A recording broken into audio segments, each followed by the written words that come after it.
Ma võtsin distantsõppele üleminekut üsna rahulikult. Meil on kevadine kogemus selja taga, mis tähendab seda, et juba teadsid, mida teha, mis järjekorras teha. Minu töö erineb tavalisest õpetajatööst ikkagi üsna oluliselt, ehk mina tegelesin esimesed paar päeva kõik eelnevalt organiseeritud sündmuste, ürituste tagasi organiseerimisega. Ehk näiteks võtsin me 5-meetrise kuuse ja palusin selle mitte just metsa tagasi viia, aga vähemalt mitte teda langetada meie maja jaoks. Ja kõik asjad tuli lihtsalt kas üle helistada, ära jätta ja ümber organiseerida.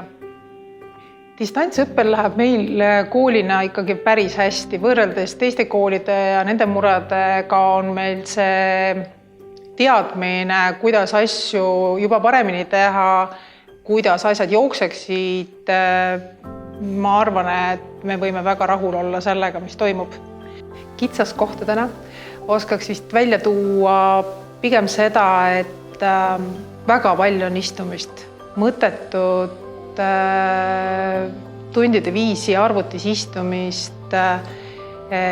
Mina tunnen küll oma töös, et mina vajaksin oluliselt rohkem ringi liikumist igapäevaelus siin majas. Ma pigem jooksen mööda maja ringi ajan asju. Nüüd ma pean seda kõike tegema läbi arvuti ja see on keeruline. Ja ega noorte poolt vaadates samamoodi, et siin ma oskan ainult mentorina seda välja tuua, et vajatakse ikkagi pause. Oleks asi selles mõttes võib-olla ka mitmekesisem ja lihtsam. Kõige rohkem ma tunnen puudus praegusel perioodil ikkagi teist endast, noortest.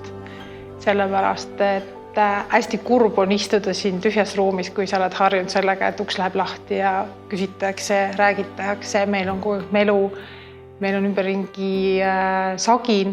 Isegi kooli koristaja ütles, et tal on kurb siin majas olla, nii et me väga-väga ootame seda, et me siia tagasi saaksime tulla.